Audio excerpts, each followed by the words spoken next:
for the recently released Shank 2 for the PC.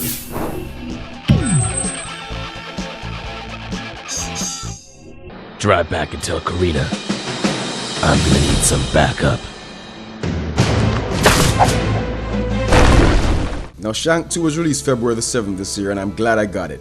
Shank 2 follows the story of Shank, a former hitman with a pretty shady past. Now he's back on the warpath as the lives of the people he cares for are threatened. Now the story of Shank 2 is fine, nothing to write home about, but it serves its purpose. While it's a forgettable story, it does help tie the stages together nicely. Some real cool yet played out action hero stuff. So which one of you cockroaches killed Razor and torched our camp? Strong points of this game are these. First, graphics. Now this game takes us back to that old school side-scrolling platform vibe. A refreshing change of pace. The art style used to illustrate this return to the roots is done really well. The colors, the details, the animation are well done. From the in-game graphics to the truly entertaining cutscenes.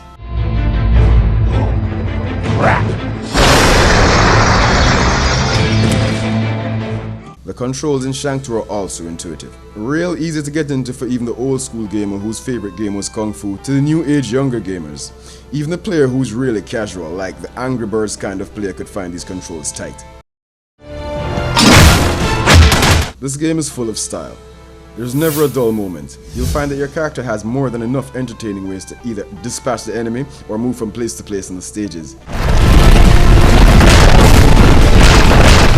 At a glance, this might seem like just another fast-paced button smasher, but the use of proper strategy and technique will go a far way to seeing you to the end. If you just start hitting buttons trying to use the same pounce or slash on every enemy, you'll be smashing your control into the ground in no time out of frustration. Ultimately, Shank 2 is a bit of a button smasher, but it's a button smasher that requires some strategy, especially if you're playing it on the hardest difficulty. Not only do I get more out of games from spiking the difficulty, but I really couldn't give a proper review on any other setting. The characters in Shank 2 are also a key part of the entertainment package. I don't do causes. I'm only here to see Elena. Presented with some great voice talent and artwork, they guarantee you hours of entertainment till the very end, from Shank himself to his crazy allies and enemies.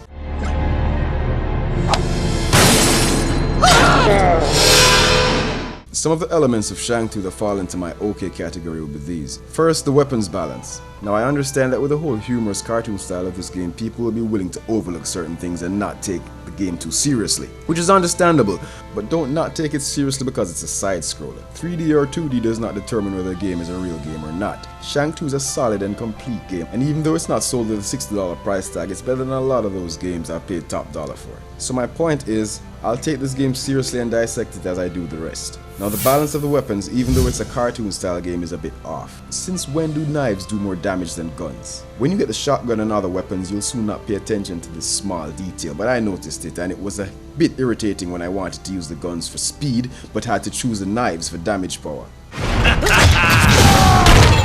Also in my OK books, again, the checkpoints. This is fine if you're playing on the normal difficulty, but can annoy you when playing through the campaign on hard. Starting over way back is never cool. But like I said, strategy. There's a way to deal with all the enemy types in Shank 2, so once you figure that out, checkpoints won't be much of a bother. It's getting to that point of enlightenment that's the problem.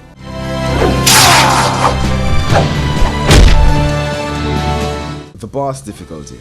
This I like, but it's in the OK section because as usual I'm trying to be unbiased. Some gamers like the whole elevated difficulty thing where the more you play the harder the game gets and each boss gets harder than the one before, but not me. The way I see it is, most evil bosses would be a bully, right? And there's a reason why this boss character has all these henchmen before him or her doing the dirty work, because they can't hack it, they couldn't do it themselves. So the end boss being a wuss makes sense to me. I believe I experienced this in games like Oni and Manhunt, where the last boss wasn't really that difficult. It's great to know that after plowing through hundreds of foot soldiers, the boss is like a cakewalk. That works for me.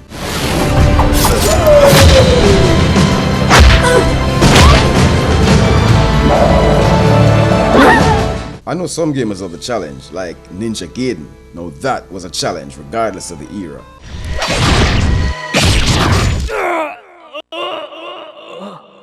Anyway, back on track. The bosses in Shank 2 aren't necessarily harder, and hardest. Like this moron here.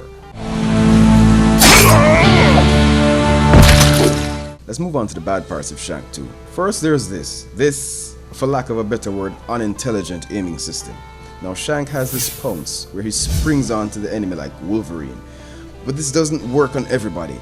You can't pounce on certain bosses or enemies with shields, but if there are 3 people on screen and you hit the pounce button, Shank automatically goes to the one person who it doesn't work on. Now come on. I mean really. Now I don't know if there's a manual targeting option in Shank 2, but I really doubt it. And if there is one that I don't know about, the question still remains. Why would your character automatically attack the one person you can't harm and leave the other vulnerable ones running about? What is this? Artificial unintelligence? Then like I mentioned earlier, the game is a button smasher. One that requires a bit of thought, but still a button smasher. This can really give your thumbs and wrists a bit of a workout, but no big deal. Shank 2 is the kind of game that most gamers know what to expect when starting it up. Get out of here! Last thing would be the lack of campaign co-op. This was in the first, and for the type of game it is, could prove fun with some local or online co-op. There's the survival mode though, that can be done co-op style, but I'd much prefer to run through the campaign with a Steam or Origin friend online. Shank 2 is still a good game. High entertainment and shock value. Yeah, shock. This game, though it may look like a kid's cartoon, is not for the young kids or the faint of heart. It's not too long, has a couple of shortcomings, but does what it does well. The lab gives Shank 2 a 7 out of 10.